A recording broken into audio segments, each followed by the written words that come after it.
আমরা যদি আমাদের একটা পরিবেশ দিতে পারি মানুষকে, তাহলে তারা যাবে কেন? আজকে কারো সমালোচনা নয়, আমি আত্মসমালোচনা করি। আমি হেলথ সেক্টরে কাজ করি। আমরা আসলে আমাদের দায়িত্ব কতটুকু পালন করতে পারছি, কিংবা দীর্ঘসূত্রিতার কথা সরকারি পর্যায়ে বলা হয়েছে, কিন্তু চট্টগ্রামে আপনি দেখেন মাত্র 16% লোক চিকিৎসার জন্য বাইরে যায়, কিন্তু 84% আমরা দেশে আছি। এবং এদের চিকিৎসা সেবা কিন্তু সরকারি বেসরকারি মিলিয়ে কিন্তু বাংলাদেশে নিশ্চিত হচ্ছে। আমি পার্সোনালি একবার আমার চিকিৎসার জন্য আমি চেন্নাইতে গেছি। একই কথায় আপনি যেটা ডক্টর বিদ্যুৎ বড়ুয়ার সাথে মিলিয়ে বলতে চাই, যে আমি আমার প্রফেসর আবু তারেক ইকবাল, আমাদের কার্ডিওলজিস্ট, তার চিকিৎসাধীন ছিলাম। আমি একই অবস্থায় আমাদের এই চেন্নাই অ্যাপোলোতে গেছি রবার্ট মাওর কাছে, তিনি কিন্তু একই চিকিৎসা আমাকে দিয়েছেন। ফলে আমি এরপর আরও যাওয়ার কথা বললেও 2 বছরের মধ্যে আমি আর গত 6 বছরেও যাইনি, কারণ আমি ডক্টর তারেক ইকবালকে সারাক্ষণই পাচ্ছি। কাজে আমাদের বাংলাদেশের চিকিৎসকদের মান, আমি মনে করি, যেহেতু আমি হেলথ সেক্টর আপনাদের সাথে নিয়ে কাজ করি, অনেক ভালো। এটা শুধুমাত্র যে সমস্যাটা আমাদের মধ্যে বিদ্যমান, সেটা হচ্ছে একটা বিহেভিয়ারাল প্রবলেম আমাদের মধ্যে আছে। রবার্ট মাও আমাকে যেভাবে আপন করে নিয়েছিলেন এই অল্প সময়ের মধ্যে, আমি তার কাছে মুগ্ধ, তার ব্যবহারে আমি মুগ্ধ। সেই বিষয়গুলোকে আরও একটু বাংলাদেশে কীভাবে ধারণ করা যায়, বাংলাদেশের চিকিৎসকের মধ্যে এটা ছড়িয়ে দেওয়া যায়, আমার মনে হয় এই জায়গাটা যদি আমরা একটু সমৃদ্ধ করতে পারি, বিশেষ করে বিহেভিয়ার এবং সময় দিয়ে। হাফ অ্যান আওয়ার যদি সিঙ্গাপুরে সময় দেওয়া হয়, তো বাংলাদেশে কেন নয়, চিকিৎসকরা করবেন না কেন? আর আমাদের চট্টগ্রাম মা ও শিশু হাসপাতালে কিন্তু 2,500 রোগী প্রতিদিন বইয়ের বিভাগে দেখাশোনা করা হয়। চট্টগ্রামে 7,000-এর উপরে চিকিৎসা আমরা বিভিন্ন ভর্তি হয়ে করছি, ইনডোর চিকিৎসা করছে। রোগীগুলো কিন্তু আমাদের থেকে যারা যাচ্ছে, তারা খুব একটা মানে বিরক্তবোধ দেখাচ্ছেন না, ভালো হচ্ছে, চলে যাচ্ছে। যার টাকা আছে সে বাইরে যাচ্ছে। এই 16%কে ধরে রাখার জন্য আমাদের কি কি করা দরকার, সেটা আমাদের এখন ভাবতে হবে। সেটার জন্য অবশ্যই চট্টগ্রামে এখন অনেক ভালো ভালো চিকিৎসা প্রতিষ্ঠান হচ্ছে। আমি বেসরকারি হিসেবে আমাদের কথা যদি বলি, আমার চট্টগ্রাম মা ও শিশু হাসপাতালে বর্তমানে 31 শয্যা বিশিষ্ট আইসিইউ আছে। এবং গতকাল পর্যন্ত মাননীয় ভাইস চ্যান্সেলর মহোদয়, শ্রদ্ধেয় ইসমাইল খান মহোদয় এখানে আছেন। উনি এই প্রতিষ্ঠানের গভর্নিং বডির চেয়ারম্যান ছিলেন। আমি দেখেছি কাল কোনো সিট খালি ছিল না। 31 শয্যা ফিল আপ। 30 শয্যার আমার সিসিও আছে, ফিল আপ।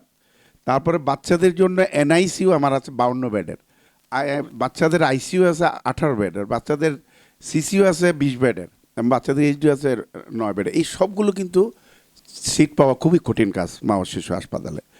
এটা যদি মানুষের আস্থা না থাকতো দেশের চিকিৎসার প্রতি, তাহলে তারা আসতো না। এবং এখান থেকে চিকিৎসা নিয়ে তারা ভালো হয়ে যাচ্ছেন, এবং সিট পাওয়ার জন্য আমাদের সাথে বিভিন্নভাবে তদবির করেন, যারা আমরা কমিটিতে কাজ করে আমাদের সাথে, কিংবা আমাদের যারা আজীবন সদস্য আছে। তবে ভালো চিকিৎসার কাছে মানুষকে একটু ইনভলভ করতে হবে। আমাদের চট্টগ্রাম মা ও শিশু হাসপাতাল 10,000 আজীবন সদস্য দ্বারা পরিচালিত। গণতন্ত্রবোধ, স্বচ্ছতা, এবং এটাতে যাতে আমরা স্বেচ্ছাচারিত কখনো সৃষ্টি না হয়, তার জন্য প্রতি 3 বছর অন্তর ইলেকশনের মাধ্যমে এই প্রতিষ্ঠানগুলো পরিচালনা করি, যাতে মানুষের প্রতি দায়বোধ থাকে। সরকার প্রায় 18,000 কমিউনিটি ক্লিনিকের মাধ্যমে গ্রামীণ মানুষকে আর শহরে যত্রতত্র দৌড়াদৌড়ি করতে দিচ্ছেন না। এখানে প্রায় 37 রকমের ওষুধ ফ্রি সরকার দিচ্ছেন, এবং এই কারণে অনেক রোগী কিন্তু এখন উপজেলা হাসপাতালেও এখন রিয়েল ট্রিটমেন্টের জন্য আছে। নাহলে প্রতি 6,000 মানুষের জন্য একটা কমিউনিটি ক্লিনিক কাজ করছে। কাজে এই বিষয়গুলো স্বাস্থ্যসেবা বাংলাদেশকে অনেক দূরে এগিয়ে নিয়েছে। বাংলাদেশে আপনারা জানেন প্রাইভেট মেডিকেল কলেজ হয়েছে এখন প্রায় 66টা বর্তমানে কাজ করছে। তো সরকারি বেসরকারি মিলিয়ে 116টি মেডিকেল কলেজ, তার মধ্যেই 66টি মেডিকেল কলেজ আমাদের ব্রিগেডিয়ার হাসান শামীম ভাইয়ের কথায় আমরা প্রায় 61% সার্ভিস বেসরকারি পর্যায়ে দিচ্ছে। এই বেসরকারি সেবাগুলোকে আরও বেশি সমুন্নত করার জন্য সরকারি যারা বড় কর্মকর্তা আছেন, বিশেষ করে আমি বর্তমান সরকার মাননীয় প্রধানমন্ত্রী জননেত্রী শেখ হাসিনা বাংলাদেশে এই মেডিকেল শিক্ষার মানকে, চিকিৎসার মানকে বাড়ানোর জন্য মেডিকেল বিশ্ববিদ্যালয় স্থাপন করেছেন। তারই আলোচিত চট্টগ্রামে মেডিকেল বিশ্ববিদ্যালয় হয়েছে।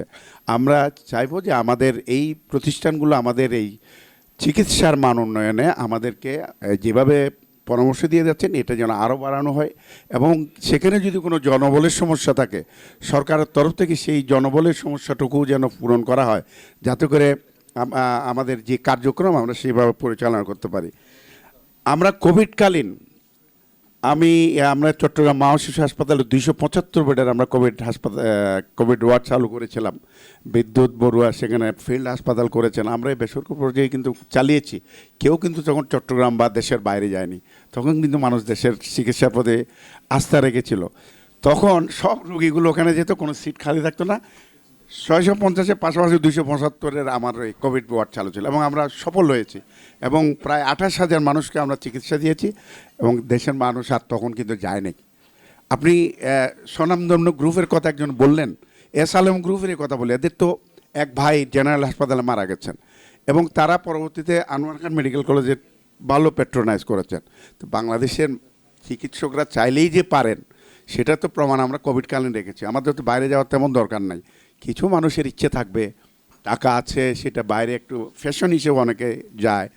তো আমার মনে হয় মধ্যবিত্ত উচ্চ মধ্যবিত্ত অনেকেই যায় না, তবে যাদের অতিরিক্ত টাকা আছে তারা হয়তো এটার জন্য যায়। আমরা সেটাকে বন্ধ করতে পারি, এটা আমাদের জন্য কল্যাণ হবে। কারণ আমাদের বর্তমানে যে বৈদেশিক মুদ্রার যে সংকট, এই চিকিৎসার জন্য গিয়ে একদম প্রাইমারি টিচার সে একটু চিকিৎসার জন্য চলে যাচ্ছে, একটু চেক আপের জন্য, তার কতগুলো ফরেন কারেন্সি সে খরচ করছে, সেই বিষয়গুলো যদি তিনি বুঝতেন বা আমাদের এখানে যদি আমরা নির্ভর করতে পারি তাহলে কেন যাব। তবে আমি প্রাণগোপাল দত্ত স্যারের একটা কথা উল্লেখ করতে চাই। এখানে আমরা কিছু মানুষ বা কিছু চিকিৎসক আছে যারা, আমি সবার প্রতি শ্রদ্ধা রেখে বলতে চাই, অতিরিক্ত টেস্ট দিয়ে থাকেন, যে কারণে সেই টেস্টগুলো খরচ যখন হয় বাংলাদেশের চিকিৎসা ব্যয় বেশি, এটা অনেকে প্রমাণ করার চেষ্টা করেন। উনিই বলেছেন যদি বাংলাদেশের ডায়াগনস্টিক সেন্টারগুলোতে যদি, প্রাণগোপাল দত্ত বলেছেন, যদি না করা হয় তাহলে বাংলাদেশের চিকিৎসা খরচ 40% কমে যাবে। সেই কথাগুলোকে আমরা যদি হৃদয়ে ধারণ করতে পারি, আমরা চিকিৎসা প্রশাসনে যারা আছি তারা যদি ধারণ করতে পারি, আমরা নিশ্চয়ই বাংলাদেশে আরও চিকিৎসা সেবার মান বাড়াতে পারবো। আমরা চিকিৎসার জন্য বিদেশে যাচ্ছি, আবার দেশে বিদেশি ছাত্র আনছে পড়াবার জন্য। প্রায় 2,000 কোটি টাকা বৈদেশিক মুদ্রা বাংলাদেশ আয় করে। যদি আমরা ছাত্রছাত্রীদের পড়াবার জন্য বাংলাদেশ আনতে পারি, তাহলে চিকিৎসা সেবা দেওয়ার জন্য কেন বিদেশিদেরকে আকৃষ্ট করতে পারবো না।